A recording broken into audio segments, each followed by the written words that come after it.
दोस्तों, cyber security एक ऐसा टॉपिक है। आज हम सब, चाहे एज एन इंडिविजुअल की बात करें या एज अ कंपनी की बात करें, हम सब कहीं ना कहीं प्रॉब्लम्स डाटा को लेकर, सिक्योरिटी को लेकर, पेमेंट्स इशू को लेकर, फिशिंग अटैक हैं, ये मतलब बहुत सारी प्रॉब्लम्स में उलझे हुए हैं डिजिटलाइजेशन की वजह से।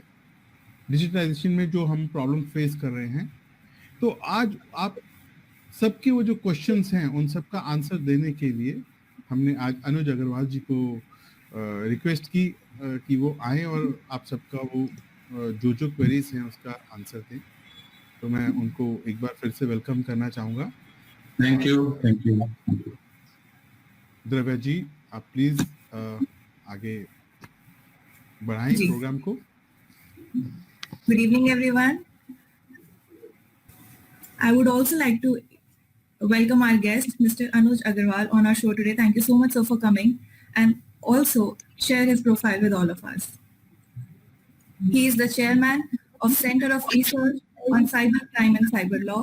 He has been he is an advisor on National Institute of Criminology and Forensic Sciences, Digital Syllabus Review, Ministry of Government of Haryana. Visiting faculty to Ministry of IT and Electronics, Ministry of MSME, Ministry of Home Affairs and affiliated institutions, Ministry of Skill Development and Government of Haryana.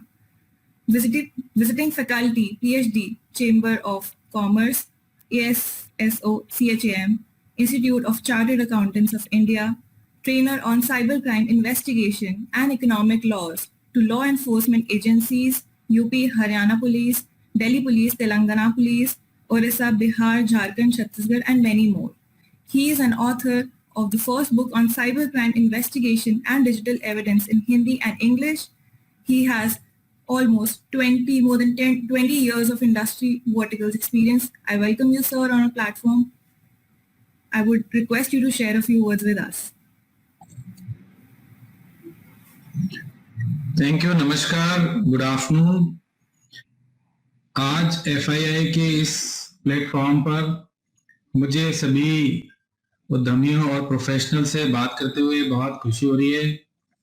Sanjeev ji का बहुत बहुत धन्यवाद है कि उन्होंने ऐसा platform run कर रहे हैं। जैन साहब, हम जैसे कि हम सभी ने अभी सुना, बहुत ही डायनेमिक पर्सनालिटी हैं और बहुत समय से उद्यमियों और अन्य सामाजिक कार्यों में लगे हुए हैं।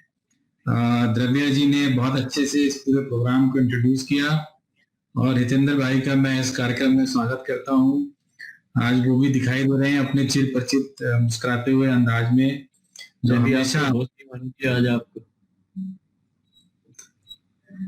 हितेंद्र जी हमेशा सबको सपोर्ट करते हैं। कोई भी एंडेवर हो आपका, आप कभी भी हितेंद्र जी से बात करिए तो वो आपको फुल सपोर्ट इमीडिएटली हितेंद्र जी से मिलती है। तो इस पूरे एटमॉस्फेयर में, बहुत ही अच्छे पॉजिटिव एटमॉस्फेयर में आपने इस कार्यक्रम को ऑर्गेनाइज किया है।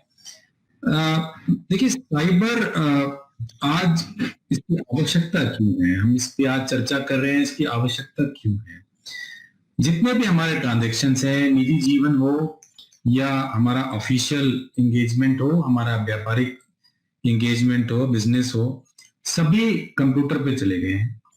सरकार के साथ ट्रांजैक्शन हो या पर्सनल ट्रांजैक्शन हो, बच्चे की फीस जमा करनी हो या आपने गवर्नमेंट की कोई कंप्लायंस की फॉर्म जमा करनी हो, आपके पास इंटरेक्ट करने का एक ही तरीका, वो है इंटरनेट।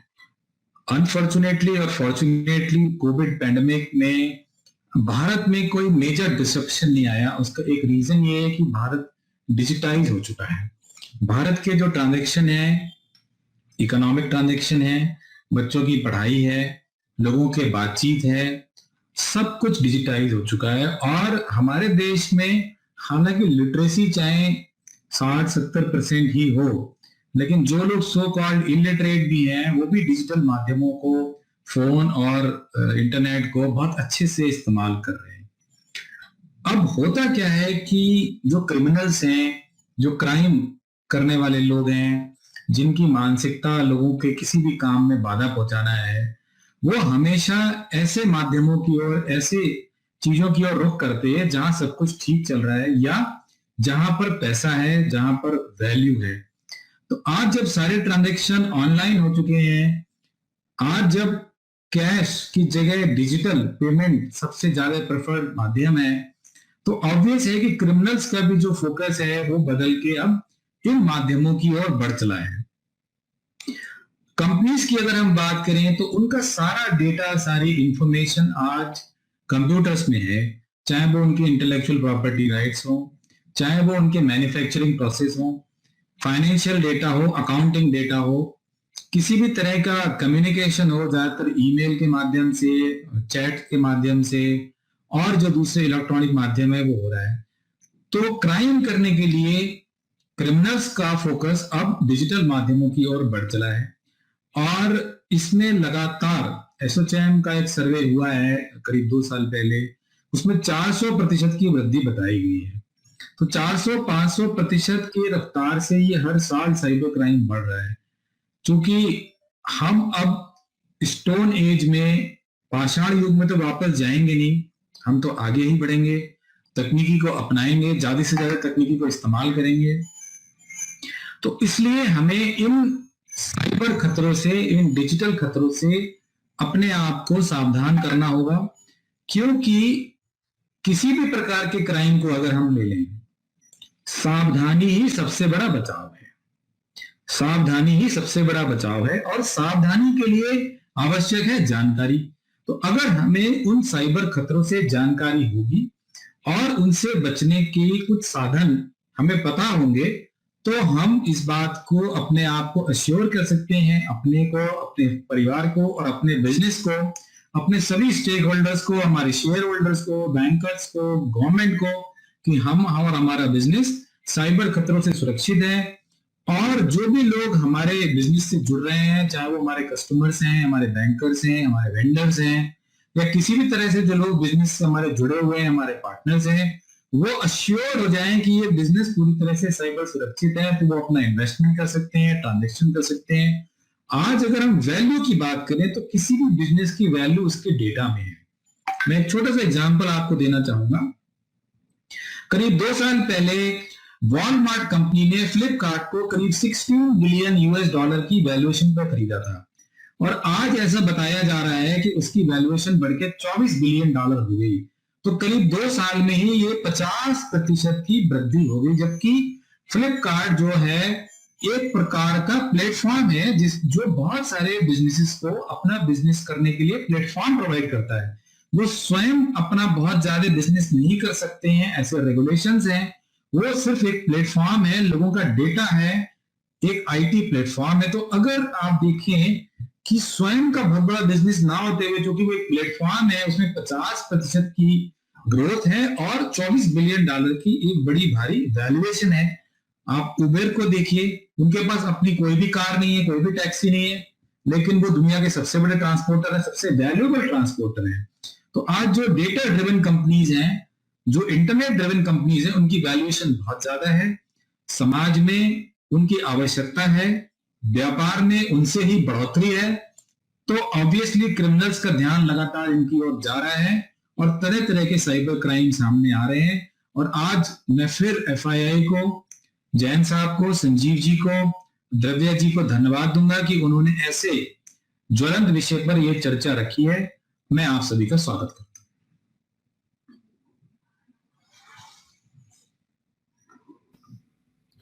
Thank you sir. आज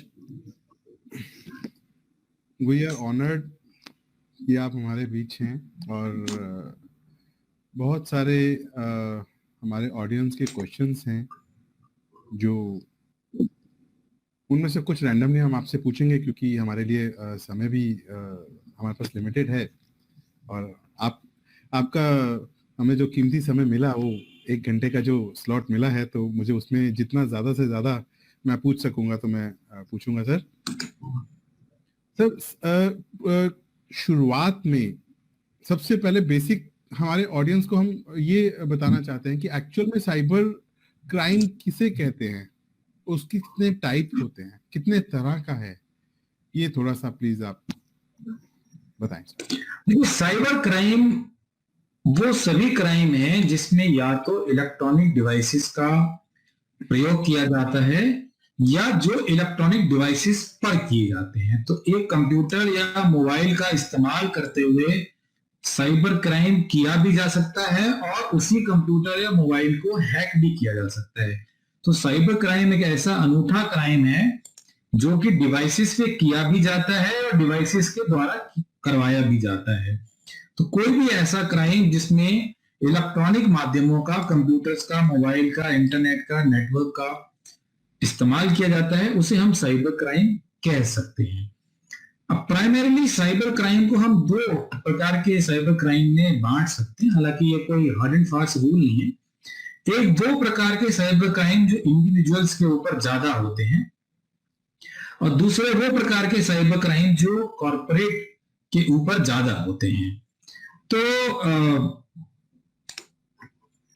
अगर हम इंडिविजुअल्स की बात करें तो इंडिविजुअल्स के लिए देखिए, साइबर क्राइम सामाजिक और आर्थिक दो प्रकार के क्राइम है, साइबर क्राइम है जो इंडिविजुअल्स इनसे पीड़ित हो जाते हैं। अब सामाजिक में अगर हम देखें तो फेसबुक के माध्यम से किसी की डुप्लीकेट प्रोफाइल बनाना, फिर उसके मित्रों से पैसे मांगना, या फिर सोशल मीडिया के माध्यम से बच्चों को धमकाना, महिलाओं को धमकाना, साइबर बुलिंग जिसे हम लोग कहते हैं, या फिर ड्रग्स का डिस्ट्रीब्यूशन का नेटवर्क चलाना, किसी प्रकार की सेक्सटिंग, सेक्स चैट्स को ऑपरेट करना, रेप पार्टीज का इनविटेशन और उनके बारे में मैसेज कन्वे करना। तो ये बहुत प्रकार के सोशली ओरिएंटेड साइबर क्राइम है। कुछ अगर हम फाइनेंशियल साइबर क्राइम्स की बात करें तो उसमें जो प्रमुख हैं वो डेबिट कार्ड की इंफॉर्मेशन को चोरी करना और उससे डुप्लीकेट कार्ड बना के एटीएम से पैसे निकालना, या फिर डेबिट कार्ड या अकाउंट्स की इंफॉर्मेशन को चोरी करके लोगों से ओटीपी मांग कर उनके अकाउंट से पैसे उड़ाना। नेट बैंकिंग फ्रॉड्स हैं, ईमेल स्पूफिंग द्वारा लोगों को सहायता की, फाइनेंशियल असिस्टेंस की मैसेज भेजना। तो ऐसे कई प्रकार के फाइनेंशियल क्राइम हैं जिसका इंडिविजुअल्स को रोज सामना करना पड़ रहा है। फिर अगर हम कॉर्पोरेट्स की बात करें तो इस प्रकार के क्राइम कॉर्पोरेट्स पर भी प्रभाव डालते हैं, क्योंकि कॉर्पोरेट्स में भी फाइनली लोग ही काम करते हैं, इंडिविजुअल्स ही काम करते हैं। इसके अलावा जो कई और समस्याएं कॉर्पोरेट्स के सामने आ जाती हैं, जैसे उनकी वेबसाइट्स को डिफेस कर देना, वेबसाइट्स को हैक कर देना, वेबसाइट्स पर जो इंफॉर्मेशन है, प्रोडक्ट की इंफॉर्मेशन है, प्राइसिंग है, कोई और इंफॉर्मेशन है, उसको बदल देना। तो अगर मान लीजिए यहाँ से लखनऊ जाने का प्राइस मेक माई ट्रिप पे अभी 1200 रुपए आ रहा है और कोई हैकर अगर उसको चेंज करके 200 रुपए कर दे और कुछ लोग अगर उस 200 रुपए को देख के अपना टिकट बुक करा लेते हैं, तो उससे मेक माई ट्रिप को काफी नुकसान हो सकता है। ऐसी कोई भी चीज, या जो डिस्काउंट कूपन्स बहुत सी कंपनी इशू करती हैं उनको चोरी करके, मिसयूज करके फ्री में राइड बुक कराना, है ना, बहुत सारे ऐसे प्रॉब्लम्स सामने आ सकते हैं। फिर उनकी बैंकिंग की जानकारी को चोरी करना, बैंकिंग ट्रांजैक्शंस करना, कंपनी के कस्टमर डेटाबेस को चुरा लेना और उसको कंप्यूटर्स को बेच देना, कंपनीज की IPR, intellectual property rights computers में होती हैं, प्रोसेस की जो इंफॉर्मेशन होती है, मैन्युफैक्चरिंग प्रोसेसेस हैं, सर्विसेज प्रोसेस हैं, प्रोजेक्ट्स की इंफॉर्मेशन है, वो जो बिड करने जा रहे हैं, जो कॉन्फिडेंशियल डेटा है उसको चोरी करना और कंप्यूटर्स को बेच देना या पब्लिक कर देना। तो इस प्रकार की काफी समस्याएं कॉर्पोरेट्स के सामने आ रही हैं। तो ये बहुत ही नटशेल में हम कह सकते हैं कि साइबर क्राइम जो है हमको एज ए इंडिविजुअल और एज ए कॉर्पोरेट लगातार हमारा पीछा कर रहा है और तमाम लोगों के सामने इस तरह की समस्याएं ऑन ए रूटीन बेसिस आती जा रही जी। सर, हमारे ऑडियंस में से एक क्वेश्चन है, वो कहते हैं कि पेटीएम यूज करते हैं, उनका एक प्रैक्टिकल एक्सपीरियंस रहा, पेटीएम यूज करते हैं, तो एक बार पेटीएम में उनको कुछ प्रॉब्लम आ रही थी, उन्होंने कुछ भी मतलब मोबाइल में कुछ भी इंस्टॉल अनइंस्टॉल कुछ भी नहीं किया, राइट? तो वो ये कह रहे हैं कि उन्होंने कस्टमर केयर से कांटेक्ट करने की कोशिश की, उनका केवाईसी से रिलेटेड इशू था, तो जी उसमें जब वो उसमें कस्टमर केयर वाले लिंक पर गए, उस पर क्लिक किया, तो वहां पे फोन नंबर आया। जी वो फोन नंबर पे जब उसको कॉल किया, तो जो दूसरी तरफ से उनको कॉल रिसीव हुई, उन्होंने उनसे बोला कि ये वो केवाईसी करेंगे, और बट वो स्क्रीन शेयर करें और ओटीपी शेयर करें, स्क्रीन शेयर करके 10 रुपए ट्रांसफर करें। तो वो कह रहे हैं कि उनको पता था कि किसी से ओटीपी शेयर नहीं करना, ऐसे स्क्रीन शेयर नहीं करनी, तो उन्होंने नहीं किया। तो उनके पेटीएम से उनको रेगुलर फोन आते रहे, और जब उन्होंने कुछ दिन बाद पेटीएम के जो केवाईसी सेंटर होते हैं वहां कांटेक्ट किया, तो उन्होंने बोला कि ये फेक है। और उनके सामने जब उन्होंने वो पेटीएम वापस खोला, तो वो कस्टमर केयर का नंबर था ही नहीं उसमें। तो ये भी मतलब इसको क्या कहेंगे? जी बहुत अच्छा प्रश्न आपने किया, और ये बहुत ही ज्वलंत समस्या है। और अभी साइबर क्रिमिनल्स ने गूगल पे जो ज्यादातर हमारे कस्टमर केयर नंबर्स हैं, पेटीएम का एक आपने उदाहरण लिया, इसके अलावा जो कुरियर के नंबर हैं, इसके अलावा जो वाइट गुड्स कंपनीज हैं जैसे फ्रिज है, टीवी है, इनके जो कस्टमर केयर के नंबर हैं, बैंक्स के कस्टमर केयर नंबर हैं। और आप और भी सावधान हो जाइए, अगर एफआईआई ने कोई कस्टमर केयर नंबर या इंडस्ट्री कस्टमर नंबर दिया हुआ है, तो ऐसे सारे नंबर्स को जो साइबर क्रिमिनल्स हैं उन्होंने गूगल पर बदल दिया है। तो जब भी हमें आवश्यकता पड़ती है, अभी जैसे आपकी गाड़ी अगर खराब हो जाए तो आप किसी क्रेन को बुलाना चाहेंगे, तो अगर क्रेन ऑपरेटर का नंबर ढूंढ रहे हैं तो वो भी उन लोगों ने बदल दिए हैं, एक्चुअल की जगह वो किसी क्रिमिनल के पास पहुंच जाता है।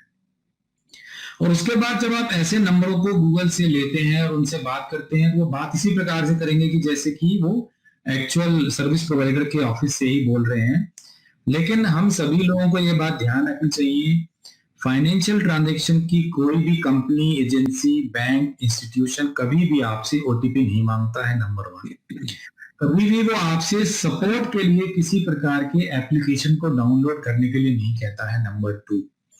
तो चाहे वो अपने आप को पेटीएम के सर्विस सेंटर का एग्जीक्यूटिव बताएं या किसी बैंक का बताएं, आप ना तो उनको ओटीपी शेयर करें और ना ही उनके द्वारा बताए गए किसी ऐप को डाउनलोड करें। वो ऐप क्या होते हैं, जिसको हम लोग रैट, रिमोट एक्सेस टूल्स कहते हैं।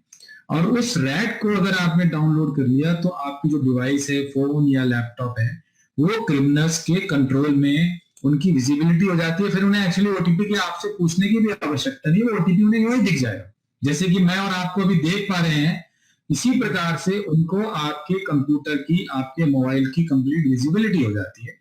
तो हमें इस बात का ध्यान रखना है कि कभी भी इस प्रकार की चीज अगर होती है, और एक चीज और ध्यान रखें, जब भी वो आपसे 10, 20, 25 जो कि बहुत छोटा अमाउंट होता है, उसका ट्रायल ट्रांजैक्शन करने के लिए आपको प्रोत्साहित करते हैं, उसको आप बचें। क्योंकि कोई भी फाइनेंशियल इंस्टीट्यूशन इस प्रकार की कोई टेस्टिंग, ट्रायल आपको कभी प्रमोट नहीं करता है। उनके किसी भी स्टैंडर्ड ऑपरेटिंग प्रोसीजर में ये शामिल नहीं है।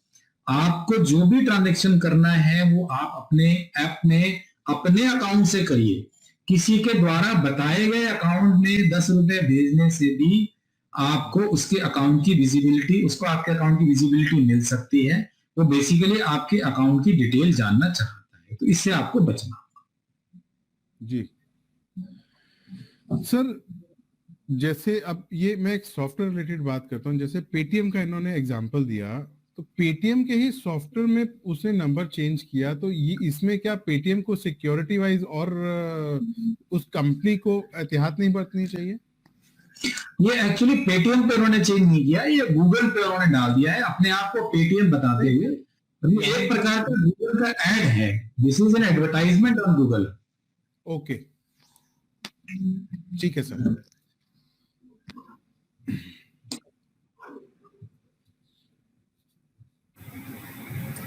सर, मेरा साइबर क्राइम में इसी में ये सवाल था कि ऐसे में जैसे औरतों पे और या बच्चों से रिलेटेड भी बहुत साइबर क्राइम्स होते हैं, तो उसके बारे में थोड़ा सा बताएं। आपने बहुत अच्छा सवाल किया द्रव्या जी।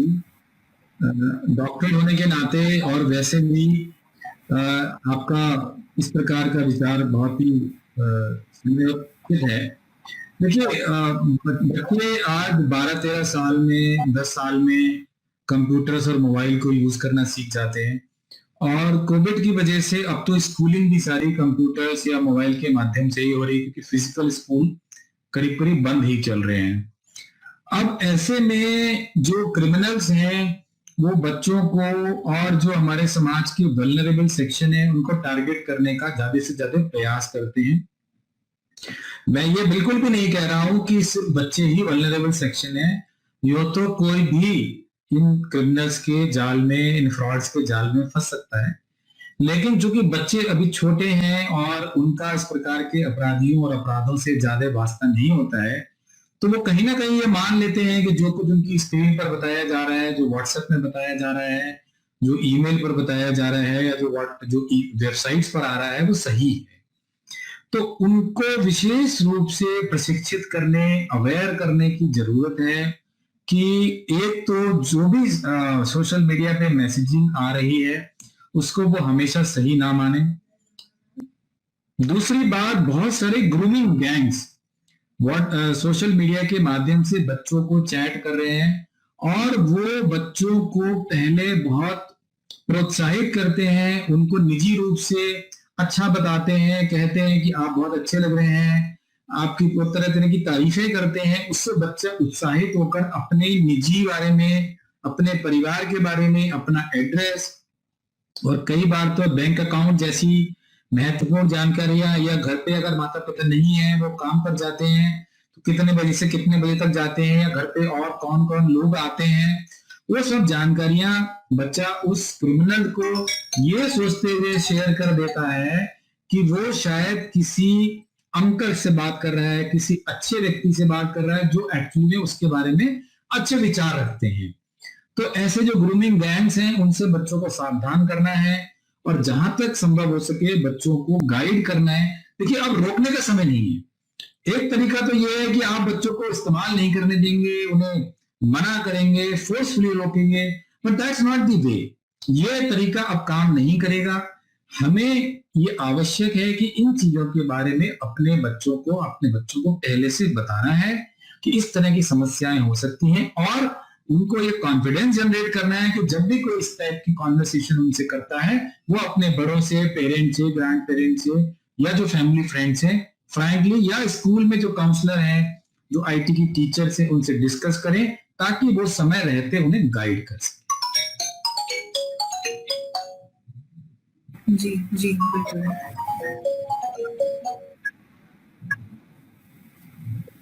क्योंकि आई थिंक जब हम बड़े हो रहे थे तो हमारे पास फैसिलिटी नहीं थी फोन्स की इतनी, लेकिन फोर्सिबली तो अब पॉसिबल नहीं है कि बिल्कुल। आपको पॉजिटिव साइड देखना चाहिए कि आज हम अपने बच्चों के अवेयरनेस के लिए हमारे पास एक इतना अच्छा माध्यम है, जो बहुत सारे सवाल बच्चों के अनुत्तरित रह जाते थे, या जिसके बारे में गलत भ्रांतियां मन में आ जाती थी, वो अब ना रह के हम तुरंत उनका इंटरनेट के माध्यम से सर्च करते हुए ऑथेंटिक सोर्सेज पे जाके जानकारी ले सकते हैं। पहले बहुत सारी हम अपने धर्म ग्रंथों के बारे में या साइंटिफिक नॉलेज के बारे में जब तक हमें कोई एक्सपर्ट नहीं मिलता था, जानकारी नहीं मिल पाती थी, लेकिन अब हमें इंटरनेट के माध्यम से वो मिल सकती है।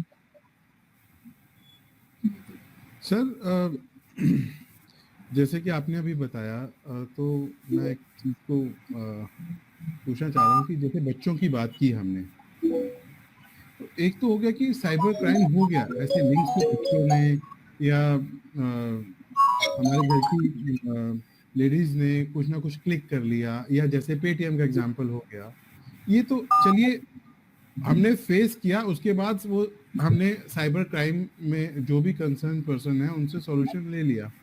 क्या अब देखिए, आज जितना मर्जी हम डिजिटलाइज हो चुके हों, लेकिन फिर भी कहीं ना कहीं पेरेंट्स में और बच्चों में गैप है। वो हर पल बच्चों के साथ नहीं होते हैं, या हर बात डिस्कस नहीं हो पाती है, चाहे वो एज गैप हो कह लीजिए, या टाइमिंग्स का कह लीजिए।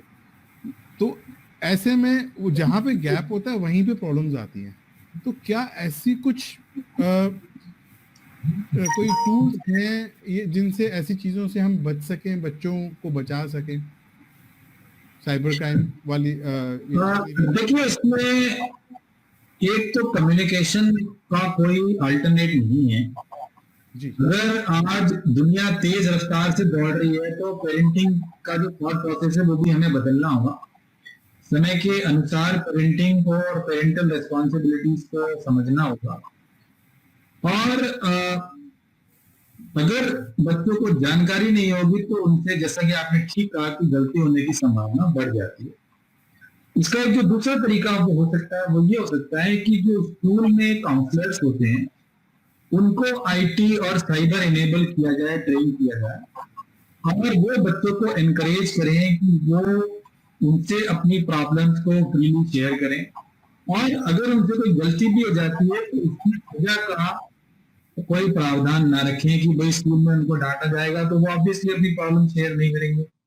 तो ऐसा एक एटमॉस्फेयर हमें पॉजिटिव बनाना पड़ेगा कि लोग अपनी बात घर में, और घर में संभव नहीं है तो स्कूल में शेयर करें, तभी ये संभव है। क्योंकि बच्चों से उम्मीद करना कि वो अपनी प्रॉब्लम्स के लिए लॉ एनफोर्समेंट एजेंसीज के पास जाएंगे, वो तो बिल्कुल ही मुश्किल है। जो बच्चा पेरेंट्स से शेयर नहीं कर पा रहा है, स्कूल में शेयर नहीं कर पा रहा है, तो वो पुलिस में शेयर कर पाएगा, ऐसी उम्मीद थोड़ा मुश्किल है, मतलब प्रैक्टिकल नहीं लगती।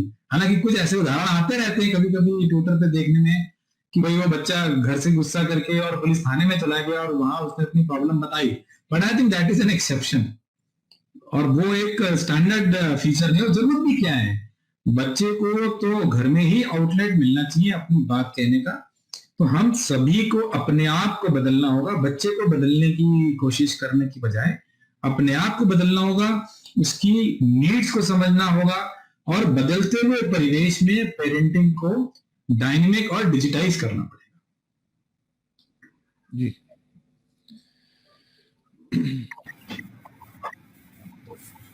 तो सर, ऐसे में अगर कोई इंसिडेंट हो जाता है तो हमारा स्टैंडर्ड प्रोसीजर क्या है? Who to approach first and how to go about it?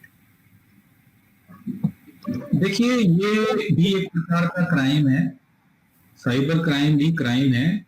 तो जो हमारा स्टैंडर्ड ऑपरेटिंग प्रोसीजर हमेशा किसी क्राइम के सिलसिले में होना चाहिए, वो ये होना चाहिए कि जो भी लॉ एनफोर्समेंट एजेंसी है, टिपिकली वो पुलिस ही होती है, उसको अप्रोच किया जाए।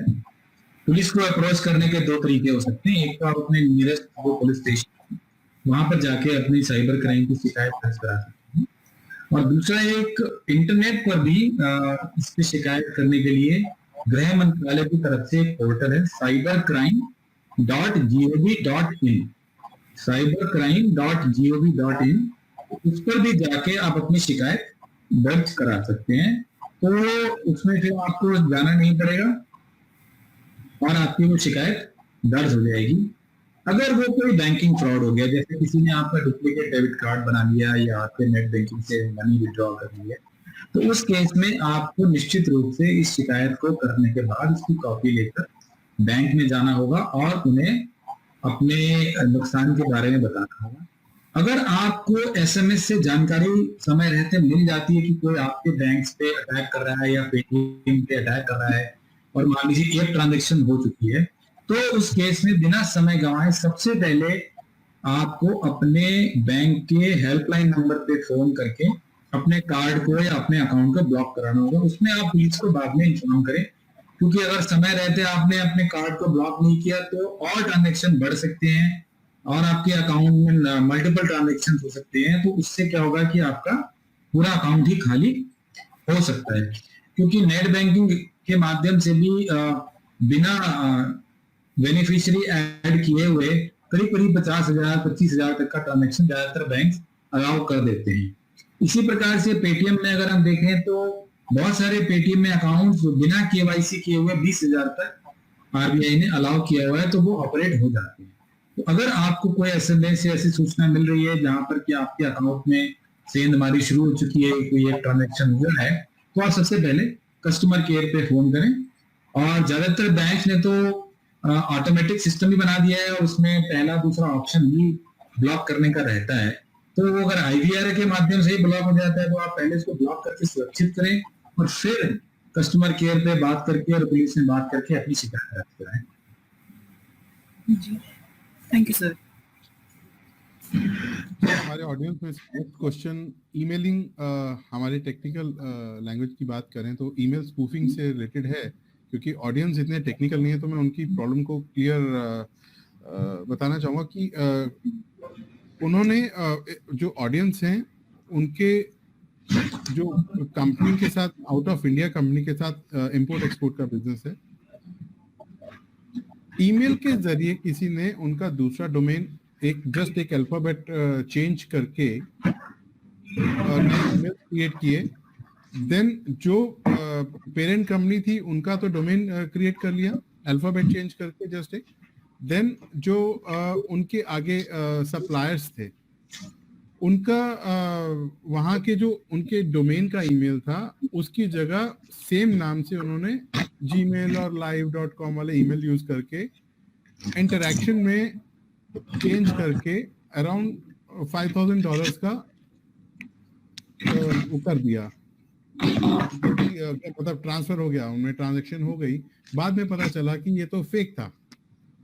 तो ऐसे चैलेंजेस को कैसे हैंडल करना चाहिए, क्योंकि आजकल सभी की आदत है, सभी इतने बड़ी कंपनीज में भी और जनरली हम सबकी भी मैं कहना चाहूंगा कि हैबिट है कि जो भी हमारे पास मेल आती है, अगर हमारी ट्रेल मेल है और इंटरेक्शन चल रहा है तो हम उसी में रिप्लाई डाल देते हैं।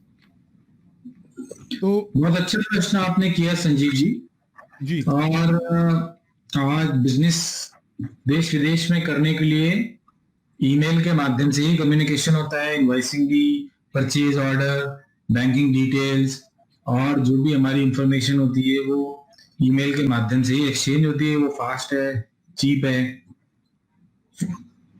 अब जो आपने समस्या बताई ये बड़ी कॉमन समस्या है। मैं एमएसएमईज की बात करूं, एक्सपोर्ट हाउसेस की बात करूं और इंपोर्ट जो लोग कर रहे हैं उनके लिए बहुत ज्यादा प्रॉब्लम्स मेरे सामने भी लगातार आती रहती हैं, लोग शेयर करते रहते हैं। इसको हम लोग डोमेन स्पूफिंग और ईमेल स्पूफिंग, यानी मिलते जुलते नाम से डोमेन लेना। अब जैसे आईसीआईसीआई बैंक है तो उसमें कोई एक आई की जगह अगर ई आ गया तो वो पहली नजर में पढ़ने में या समझने में नहीं आता है। तो साइबर क्रिमिनल्स ऐसी वेबसाइट्स को बनाते हैं जिसमें नाम में बहुत ही छोटा सा परिवर्तन है और अगर आप उसको क्लिक करके जाएंगे तो वो शायद आईसीआईसीआई बैंक की तरह ही प्रॉपर उनका लोगो और जिस तरह की उनकी लेआउट है वो लगती है।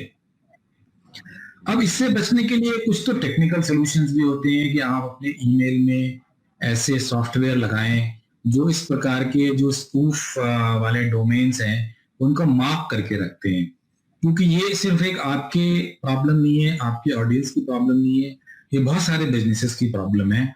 और इस प्रकार के जो गैंग्स हैं वो जो भी फेमस वेबसाइट्स हैं, बैंक की वेबसाइट्स हैं, कंपनीज की वेबसाइट्स हैं, उनके नामों से मिलते जुलते डोमेन उन्होंने बुक करा रखे हैं और ना सिर्फ बुक करा रखे हैं बल्कि उसको उन्होंने वैसा बना भी रखा है। तो अगर आप उस पर चले भी जाते हैं तो आपको जाने के बाद ऐसा महसूस तुरंत नहीं होता है कि वो आप किसी गलत वेबसाइट पर आ गए या ये बैंक की वेबसाइट या उस बड़े कंपनी की वेबसाइट नहीं है। और दूसरी चीज, इससे बचने के लिए कुछ हम लोगों को साइबर हाइजीन का इस्तेमाल करना चाहिए। वो साइबर हाइजीन में एक तो ये है कि जब भी अगर हमारे पास हमारे जो सप्लायर्स हैं उनकी कोई ऐसी ईमेल आ रही है जिसमें वो बैंकिंग डिटेल्स बदलने की रिक्वेस्ट भेज रहे हैं, तो उसको एक्ट करने से पहले आप उस कंपनी को या तो फोन से या किसी अल्टरनेट प्रोटोकॉल से एक बार बात जरूर करें कि आपने क्या बैंक की डिटेल्स बदलने के लिए हमें मैसेज किया है। दूसरी चीज, जब भी ऐसे मैसेज आते हैं तो अक्सर वो जो बैंक अकाउंट होता है वो उस कंपनी से मिलता जुलता होता है, बिल्कुल सेम नहीं होता है, तो वहां भी अलर्ट हो जाना चाहिए। और तीसरी चीज ये है कि जब भी ऐसा कोई ईमेल आए तो आप उसको रिप्लाई ना करें, उस पर्टिकुलर पर्सन को जहां से वो ईमेल आया है उसके अपने ईमेल के जो बैंक है, जो कॉन्टेक्ट लिस्ट है, वहां से नया ईमेल बनाएं और फिर उससे कंफर्मेशन की मेल भेजें। क्योंकि अगर आप उसी पर रिप्लाई कर देंगे तो जो स्पूफ मेल है उसी पर चला जाएगा आपकी क्वेरी और फिर वहां से आपको पुनः क्वेश्चन भेज देंगे कि हाँ बिल्कुल आपने सही सवाल किया और बिल्कुल हमारे अकाउंट डिटेल बदलनी है। तो आप अपने पास से एक नई ईमेल बनाइए और उस नई ईमेल में अपने रिकॉर्ड से जो उनकी ईमेल आईडी है उसको ठीक से टाइप करके आप डालेंगे तो शायद आपको एक सरप्राइज मेल आएगी कि हमने ऐसी कोई रिक्वेस्ट आपको नहीं भेजी है। तो इसमें साइबर हाइजीन बहुत जरूरी है, थोड़ा सा सावधानी आपको बरतनी ही पड़ेगी। और फिर टेक्निकल सॉल्यूशन जो ईमेल पर सिक्योरिटी के सॉफ्टवेयर होते हैं उसका भी आप इस्तेमाल कर सकते हैं। और सर कंपनीज आज अभी कोरोना टाइम में कंपनीज का मैक्सिमम जो स्टाफ है वो घर से काम कर रहा है और सभी वर्क फ्रॉम होम को ही अप्रिशिएट कर रहे हैं मैक्सिमम। तो अब वर्क फ्रॉम होम से भी कई समस्याएं जुड़ी हैं, तो ऐसी कौन सी टॉप की समस्याएं हैं जो आज की डेट में बड़ी कंपनीज फेस कर रही हैं वर्क फ्रॉम होम को लेकर? तो क्या आप उसका सॉल्यूशन और वो प्रॉब्लम्स को कुछ शेयर करेंगे जो मोस्ट हाईलाइटेड हैं, जो हमारे ऑडियंस को के लिए जानना जरूरी है? संजीव जी, बहुत ही रेलेवेंट क्वेश्चन आपने पूछा है कि पिछले 8-9 महीने से जब से ये कोविड-19 का पैंडेमिक शुरू हुआ है, और ये एक लोकल समस्या नहीं है, पूरे देश में और दुनिया भर के सभी देशों में ये समस्या है। और उसमें एक जो मेजरमेंट है वो ये है कि भीड़ कहीं पर भी इकट्ठी ना की जाए, ऑफिस में भी ज्यादा से ज्यादा लोग घर से काम करें और इकट्ठे ना हो। अब जब लोग घर से काम कर रहे हैं तो किस तरह की विशेष समस्याएं हमारे सामने आ रही, उसको हम बहुत ही ब्रीफ में डिस्कस करेंगे। देखिए, एक तो समस्या यह आ रही है कि जो हमारे सिक्योरिटी मेजर्स हमने ऑफिस में लगाए हुए थे अब वो काम नहीं कर सकते क्योंकि हम ऑफिस में है ही नहीं। मान लीजिए हमने ऑफिस के नेटवर्क को सिक्योर करने के लिए एक फायरवॉल का इस्तेमाल किया, अब वो फायरवॉल कुछ काम इसलिए नहीं कर रही है क्योंकि जब हम ऑफिस के नेटवर्क में नहीं है, हम ऑफिस आ ही नहीं रहे हैं, तो वो जो हमारी फायरवॉल है वो तो ऑफिस में लगे हुई, बट ऑफिस में लोग नहीं है, लोग घर से काम कर रहे हैं। पहले हम लोग नेटवर्क के लिए रेस्ट्रिक्शन लगाते थे कि जो ऑफिस का नेटवर्क है सब लोग उसी के थ्रू इंटरनेट का या कम्युनिकेशन के लिए उसी का इस्तेमाल करेंगे। अब चूंकि ऑफिस में आ नहीं रहे हैं तो हर व्यक्ति अपने घर पे अपना जो भी प्राइवेट नेटवर्क है, चाहे वो एयरटेल का है, बीएसएनएल का है, या कोई भी जहां पर जो आईएसपी जिसको सुविधा मिल रही है उसके थ्रू ही उसका इस्तेमाल कर रहे हैं। तीसरी समस्या ये है कि पहले ऑफिस में जब आते थे तो ऑफिस के जो कंप्यूटर्स थे, जो लैपटॉप थे, वो यूज करते थे, जो कि under office IT administration control में रहते थे, और उनकी देखभाल, उन पर जो एंटीवायरस सॉफ्टवेयर हैं वगैरह वगैरह, और चूंकि वो फायरवॉल के पीछे होते थे तो उसमें अनवांटेड जो ट्रोजन है, जो मैलवेयर हैं, वायरसेस हैं, या जो लोग दिन भर मूवीज या XXX वगैरह देखने का कोशिश करते हैं या सोशल मीडिया करते थे तो उसको ब्लॉक कर दिया जाता था। लेकिन अब चूंकि लोग घर से काम कर रहे हैं और काफी लोग अपने निजी कंप्यूटर या मोबाइल या पीसी का इस्तेमाल कर रहे हैं, क्योंकि कंपनीज के लिए हर किसी को घर पे कंप्यूटर भेज पाना पॉसिबल नहीं है। अब चूंकि कोई व्यक्ति स्वयं के कंप्यूटर को इस्तेमाल कर रहा है तो वो ये कह सकता है कि ऑफिस आवर के बाद अगर मैं गाने सुन रहा हूँ या मूवी देख रहा हूँ या बुक डाउनलोड कर रहा हूं तो आप उसे मुझे रोक नहीं सकते। तो इस प्रकार के जो चैलेंजेस हैं वो बड़े यूनिक हैं।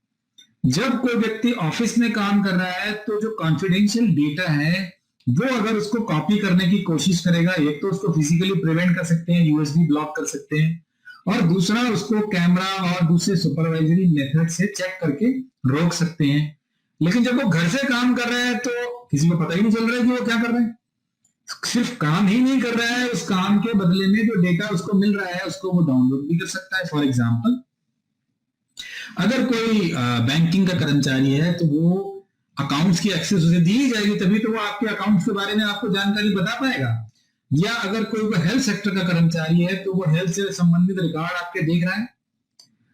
और इस प्रकार का जो निजी डेटा है जो कंपनीज में कॉन्फिडेंशियल है वो एम्प्लॉइज को घर पर अवेलेबल करता है, और उसको वो कुछ उसमें से ऐसे लोग हो सकते हैं जो उसको चोरी भी कर सकते हैं, डाउनलोड कर सकते हैं। तो ये एक बहुत बड़ा चैलेंज है। जैसा कि शायद आपको ज्ञात होगा, मैं आप सभी को याद दिलाना चाहूंगा कि यूरोप में जीडीपीआर नाम का बहुत ही सख्त डेटा प्राइवेसी कानून है, जिसमें अगर डेटा प्राइवेसी का उल्लंघन होता है तो 20 मिलियन यूरो तक का फाइन किया जा सकता है।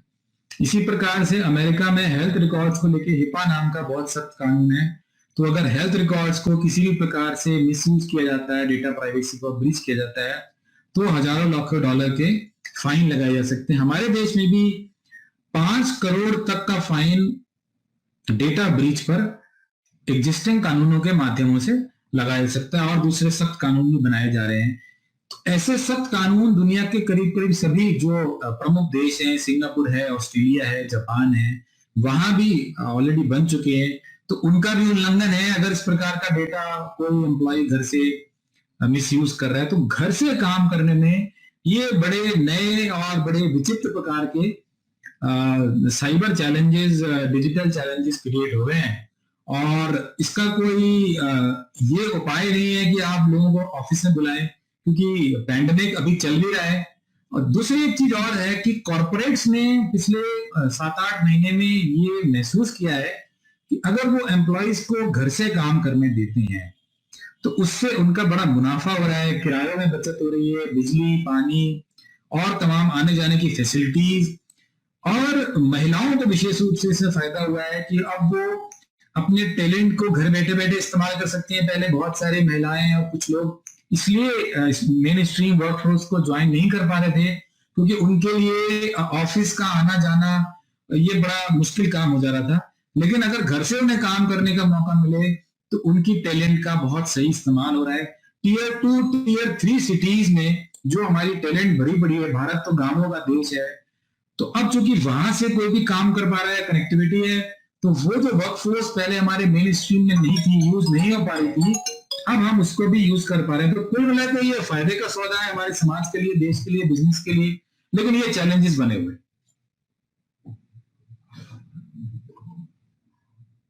अनुज जी, आपसे मैं चाहूंगा कि आप सभी ऑडियंस से इस बारे में भी शेयर करें कि जो इंडिया में डेटा प्राइवेसी लॉ से रिलेटेड जो डेवलपमेंट्स हैं, कि कब तक एक फुल फ्लेजेड इस पे हम एक कानून की अपेक्षा कर सकते हैं, और जो ये खासतौर से जो साइबर क्राइम को डील करने के लिए हमारे पुलिस में जो साइबर सेल बने हुए हैं, साइबर क्राइम सेल बने हुए हैं जी, यहाँ पे कंप्लेंट कितना इफेक्टिव रहती है, कितना टाइम लग जाता है, क्या इनके पास इतनी इंफ्रास्ट्रक्चर है साइबर सेल्स के पास में कि ये जो क्रिमिनल्स हैं, साइबर क्रिमिनल्स, वो तो ओवरसीज जुरिडिक्शन में कहीं कहीं बैठे हुए हैं, उनका सर्वर भी कहीं बाहर हो सकता है, तो उनको कैसे ट्रैक करते हैं, कैसे बुक कर सकते हैं, तो ये प्रोसेस अगर इसके बारे में थोड़ा बताएं तो आई थिंक सभी हमारे ऑडियंस के लिए बहुत बेनिफिशियल भी रहेगा और मेरी नॉलेज में तो इजाफा होगा ही होगा। थैंक यू हितेंद्र भाई। देखिए, जहां तक कानून का सवाल है, हम अगर डेटा प्राइवेसी की जैसे आपने बात की, कॉर्पोरेट्स के लिए बड़ा इंपॉर्टेंट है, हर इंडिविजुअल के लिए भी इंपॉर्टेंट है, क्योंकि मेरी प्राइवेसी, आपकी प्राइवेसी, हम सभी की प्राइवेसी डिपेंड करती है इस बात पे कि कॉर्पोरेट्स इस पे कितने नॉलेजेबल हैं, सतर्क हैं, कितना इस पे ध्यान दे रहे हैं। देखिए, इसके बारे में जो एग्जिस्टिंग कानून है वो भी काफी सख्त है। मैं अगर आपसे सही बात बताऊं तो भारत में अवेयरनेस की कमी जरूर हो सकती है, लेकिन इसके बारे में जो आईटी एक्ट में प्रावधान है वो ऑलरेडी बहुत सख्त प्रावधान है कि अगर कोई बॉडी कॉर्पोरेट जिसमें कि पार्टनरशिप फर्म या किसी भी तरह के बिजनेस को उन्होंने इंक्लूड किया है और उनके पास किसी प्रकार का सेंसिटिव पर्सनल डेटा इंडिविजुअल्स का है, तो मान लीजिए मेरी केवाईसी की इंफॉर्मेशन है, मैंने कहीं अकाउंट खोला है, पैन कार्ड है, आधार कार्ड है और मेरी निजी जानकारी है, हेल्थ से जुड़ी जानकारी है, तो अगर किसी भी बॉडी कॉर्पोरेट के पास वो जानकारी है और वो अगर उसको ठीक से नहीं रखते हैं और वो चोरी हो जाती है, हैक हो जाती है, अननेसेसरी शेयर हो जाती है, जिसको जरूरत नहीं है आपने उसको बता दी, यानी कि आप कंपनी के एमडी हैं और आपने घर पे आके बता दिया कि फलाना आदमी बीमार है और मेरे कॉर्पोरेट हॉस्पिटल में भर्ती है, तो ये serious breach of personal information है और इसमें 5 करोड़ रुपए तक का कंपनसेशन जिसका प्राइवेट डेटा ब्रीच हुआ है वो व्यक्ति बिना कोर्ट में जाए मांग सकता है 5 करोड़ रुपए तक। और कोर्ट में जाके तो फिर वो कितना भी मांग सकता है, तो फिर कोर्ट डिसाइड करेगी कि वो उसका दावा सही है या नहीं है। तो इस पे सख्त कानून ऑलरेडी, ये अंडर आईटी एक्ट है, ये कानून बना हुआ है ऑलरेडी और कई सारे ऐसे मसले हुए भी हैं जहां पे एडजुडिकेटिंग ऑफिसर्स ने इस पे एडजुडिकेट करके कंपनसेशन लोगों को दिलवाया है। तो ये कानून बना हुआ है। इसके अलावा अगर कोई कंपनी फ्रॉडुलेंट तरीके से जानबूझ के लापरवाही करती है और ऐसा डेटा शेयर करती है तो उसके खिलाफ पुलिस में कंप्लेंट भी दी जा सकती है और उसमें 3 साल की सजा का प्रावधान ऑलरेडी है। तो डेटा प्राइवेसी को लेके अभी ऐसा कानून हमारे पास है। अब चूंकि ये मसला बहुत महत्वपूर्ण हो गया है और काफी कॉम्प्लिकेटेड भी है, क्योंकि डेटा पर ही जैसा कि हम सब देख रहे हैं सारा बिजनेस डिपेंडेंट है, तो इससे संबंधित एक नया कानून अभी पार्लियामेंट के सामने पेश हुआ है जिस पर काफी सघन चर्चा चल रही है। और मेरा ऐसा मानना है कि अब जो नेक्स्ट सेशन हमारा पार्लियामेंट का होगा, तो कोरोना की वजह से सेशन आगे पीछे हो जा रहा है बिकॉज ये सारी चीजें डिस्टर्ब हो रही है, तो जब भी नेक्स्ट सेशन होगा तो वो कानून भी पास हो जाएगा।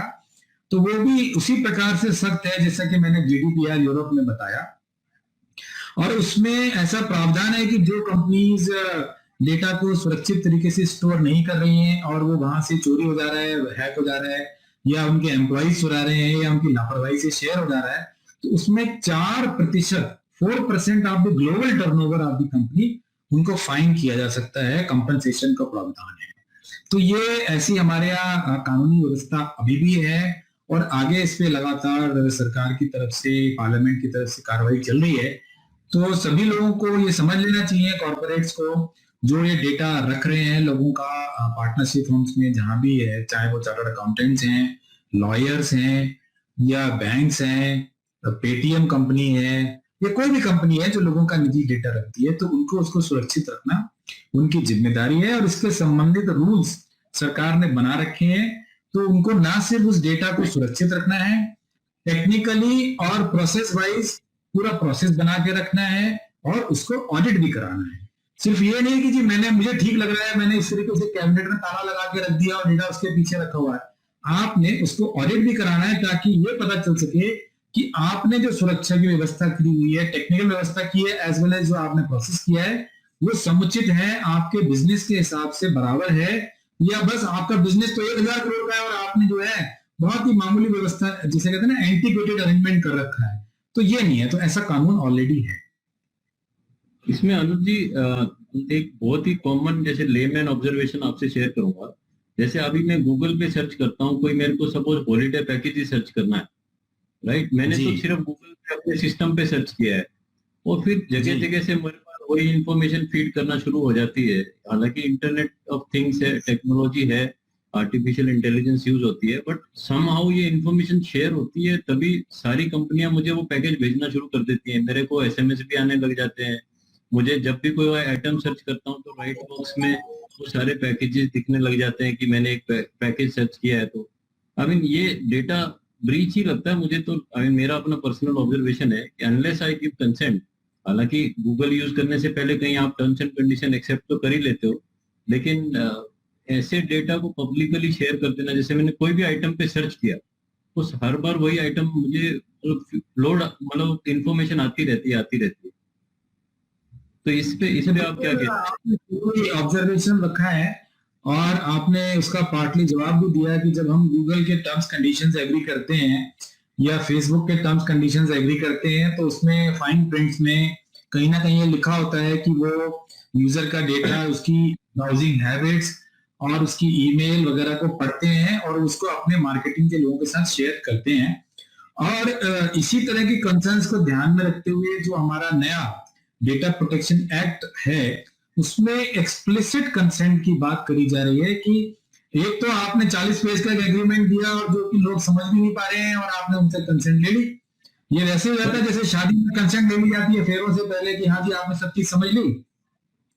लेकिन अब कानून में इस प्रकार का प्रावधान रखा जा रहा है कि तमाम वेबसाइट्स पर जहां हम जाते हैं वहां पर एक्सप्लिसिटली आपसे कंसेंट ली जाए और जितनी कंसेंट आप देंगे उतना ही आपका डेटा शेयर किया है। और अगर आगे चल के आपकी परिस्थितियां बदल जाती हैं और आप अपनी कंसेंट को वापस लेना चाहते हैं, तो वो भी प्रोविजन ऐसा हो कि भाई अब मैं आज से 6 महीने पहले तक I was in a certain position और मैं चाहता था, जैसे मैट्रिमोनियल पे आपने डेटा डाल दिया तो आप अनमैरिड थे, अब अगर आप मैरिड हो चुके हैं तो आप चाहेंगे ना कि यार वो डेटा हम वहां से चेंज कर सके, अपनी प्रोफाइल को बदल दें।